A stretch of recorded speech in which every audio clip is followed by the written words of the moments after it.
എല്ലാവർക്കും നമസ്കാരം. സച്ചിയുടെയും രേവതിയുടെയും ഒരു പുതുപുത്തൻ വിശേഷത്തിലേക്ക് എല്ലാ കൂട്ടുകാർക്കും സ്വാഗതം. അങ്ങനെ നമ്മുടെ രവിയാണെങ്കിൽ കുറേ നാൾ കാത്തിരുന്ന ആ ഒരു വിധി വരികയാണ്. എന്തായാലും രവിക്ക് വളരെയധികം സന്തോഷമായി. ജഡ്ജി ആ ഒരു വിധി പറഞ്ഞപ്പോഴത്തേക്കിനും നമ്മുടെ സച്ചിയാണെങ്കിലോ സ്നേഹം കൊണ്ട് രവിയെ കെട്ടിപ്പിടിക്കുകയാണ്.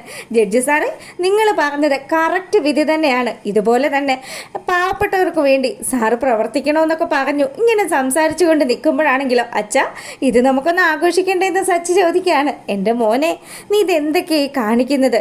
അപ്പം ഈ സമയത്താണെങ്കിലോ നമ്മുടെ വർഷയുടെ അച്ഛന് കേസിൽ തോറ്റ സങ്കടം. അപ്പോൾ പുള്ളിക്കാരനാണെങ്കിലോ അവിടുന്ന് ദേഷ്യം പറഞ്ഞ് വീട്ടിലേക്ക് പോവുകയാണ്. അതിനുശേഷം പുള്ളിക്കാരൻ്റെ വീട്ടിൽ ചെന്നതും ഭാര്യയോട് പറഞ്ഞു, എടി വേഗം തന്നെ കുറച്ച് വെള്ളം ഇങ്ങോട്ട് എടുത്തേ, എനിക്ക് പ്രഷർ കുറഞ്ഞോ കൂടിയോ എന്നൊക്കെ സംശയമുണ്ട്. നീ ഒരു കാര്യം ചെയ്യ്, ആ ടാബ്ലറ്റ് കൂടി ഇങ്ങോട്ട് എടുക്കാൻ പറഞ്ഞു. അല്ല മനുഷ്യ, നിങ്ങൾക്ക് എന്താ ഒരു വെപ്രാളമൊക്കെ? എന്താ കാര്യമെന്ന് ചോദിക്കുമ്പം അതെ ഒന്നും പറയണ്ട. അല്ല, കേസിൻ്റെ കാര്യം എന്തായെന്നാണ് ഞാൻ ഈ ചോദിക്കുന്നത്. എടി, കേസ് രവിക്ക് അനുകൂലമായിട്ട് വന്നു. അയാൾക്ക് ഞാൻ 1,00,000 രൂപ എക്സ്ട്രാ കൊടുക്കാനും കോടതി വിധി വന്നു. അയ്യോ, ഇതെന്തൊക്കെയാണ് കേൾക്കുന്നത്? അപ്പം നമ്മുടെ പൈസയൊക്കെ പോകുമെന്ന് ചോദിക്കുമ്പം നിനക്ക് സമാധാനമായല്ലോ. നീ ഒറ്റൊരുത്തി കാരണമാണ് ആ രവിയുടെ പെൻഷൻ തുക ഞാൻ തടഞ്ഞു വെച്ചത്. എന്നിട്ട് ഇപ്പം അയാൾ ആ കേസിൽ ജയിച്ചിരിക്കുന്നു. അയാൾ എന്നെക്കാട്ടിലും എന്തോ ഒരു ജൂനിയറായിട്ട് വർക്ക് ചെയ്ത വ്യക്തിയാണ്. അയാളുടെ മുന്നിൽ ഞാൻ നാണം കെട്ടുപോയി. അതുമാത്രമോ 1,00,000 രൂപ അതും എൻ്റെ പോക്കറ്റിൽ നിന്ന് പോവുകയാണല്ലോ. ഇങ്ങനെ ഈ പുള്ളിക്കാരനും ഭാര്യയും കൂടെ സംസാരിച്ചുകൊണ്ട് നിൽക്കുമ്പം ഭാര്യ പറഞ്ഞു, എന്നാൽ ഒരു കാര്യം ചെയ്താലോ, ഈ കോടതി അല്ലെങ്കിൽ നമുക്കങ്ങ് ഹൈക്കോടതിയിലോ സുപ്രീം കോടതിയിലോ ഒക്കെ പോയി വാദിക്കാന്നേ. അപ്പോഴും കാശ് എൻ്റെ തന്നെയല്ലേ പോകുന്നത്. ഇനി എന്തായാലും രവിയുടെ പിന്നാലെ നടന്ന് അയാളെ ഉപദ്രവിക്കുന്ന കാര്യം ഞാനങ്ങ് മാറ്റി വെക്കാമെന്ന് തീരുമാനിച്ചു. ഇനി എനിക്ക് ഇതിൻ്റെ പിന്നാലെ നടക്കാനും നേരെയില്ല. എന്താണെന്ന് വെച്ചാൽ അയാൾ ചെയ്തോട്ടെ.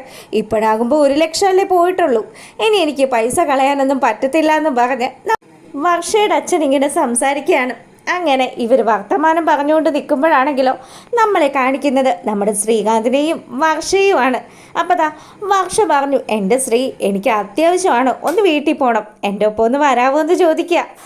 അതിനെന്താ, ഞാൻ നിന്നെ അവിടെ ആക്കാമല്ലോ എന്ന് പറഞ്ഞ് നമ്മുടെ ശ്രീകാന്താണെങ്കിൽ വർഷയെ ബൈക്കിൽ കയറ്റി.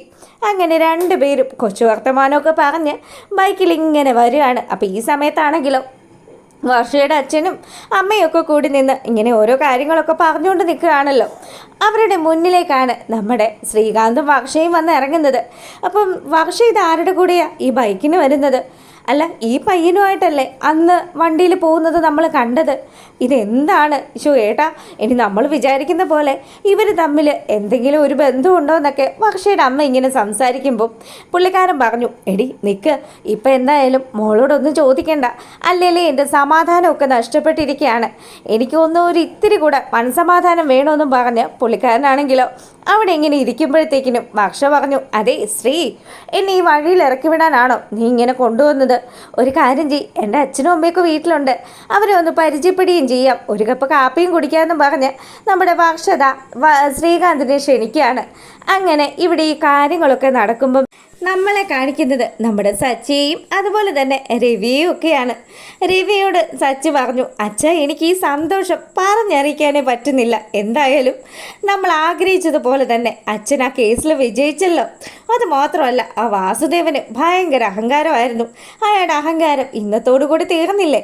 ഇനി ഒരുത്തൻ്റെ മെക്കിട്ടും അവൻ ഇങ്ങനെ കയറില്ല എന്നും പറഞ്ഞ് സച്ചി വലിയ കാര്യത്തിന് ഇങ്ങനെ പറയുമ്പം രവി പറഞ്ഞു, മോനെ, നമ്മുടെ ഭാഗത്ത് ശരിയുണ്ടായിരുന്നു, അതുകൊണ്ട് മാത്രമാണ് നമുക്ക് വിജയിക്കാൻ പറ്റിയത്. പിന്നെ എൻ്റെ മോൻ്റെയും അതുപോലെ തന്നെ എൻ്റെ അമ്മയുടെയും രേവതിയുടെയും ഒക്കെ പ്രാർത്ഥന അതൊക്കെ ഉള്ളത് കൊണ്ട് തന്നെയാണെന്ന് പറഞ്ഞു.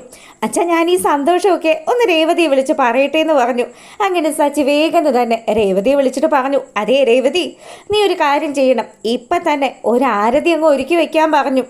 ഞാൻ അച്ഛനെയും കൂട്ടിയിട്ട് ഇപ്പം അങ്ങ് വരുമെന്നും പറഞ്ഞു. അല്ല സച്ചേട്ടാ, എന്തിനാ ആരതി?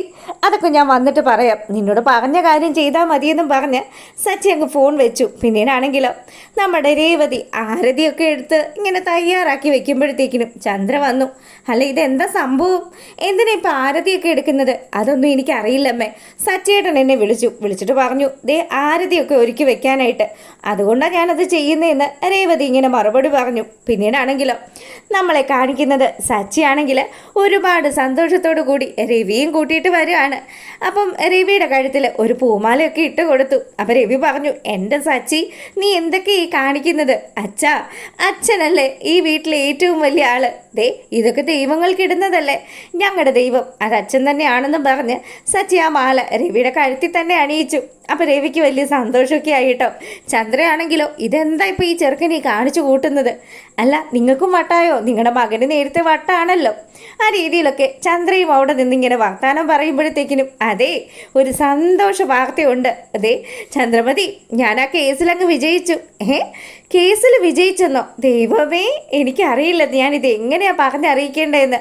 ഒരുപാട് സന്തോഷമായി രവിയേട്ടാന്നും പറഞ്ഞ് ചന്ദ്രയാണെങ്കിലോ തുള്ളിച്ചാടുന്ന കണക്കിന് കാശ് കിട്ടുന്ന കാര്യമാണല്ലോ. അതുകൊണ്ട് തന്നെ പുള്ളിക്കാരി ഭയങ്കര ഹാപ്പിയായി.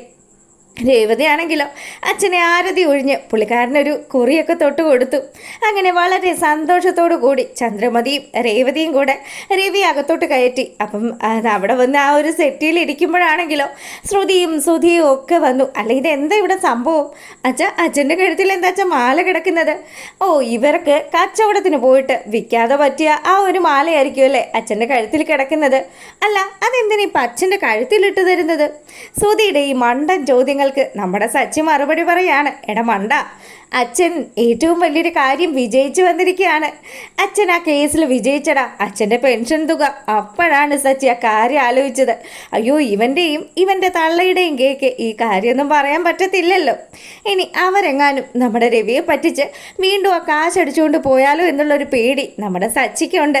സച്ചി അങ്ങനെയൊക്കെ സംസാരിച്ച് നിൽക്കുമ്പോഴത്തേക്കിനും നമ്മുടെ രവി പറഞ്ഞു, മോനെ ഒരു കാര്യം ചെയ്യും, ഈ സന്തോഷ വാർത്ത അച്ഛമ്മയെ വിളിച്ച് പറയേ. അത് മാത്രമല്ല അച്ഛമ്മയുടെ വേറെയും ചില കാര്യങ്ങളൊക്കെ പറയാനുണ്ടെന്നും പറഞ്ഞ് സച്ചി ഫോൺ എടുത്ത് നമ്മുടെ അച്ഛമ്മയെ വിളിക്കുകയാണ്. അച്ഛമ്മ വളരെയധികം സന്തോഷത്തോടു കൂടി ഇരിക്കുന്നത് കാണിച്ചുകൊണ്ടാണ്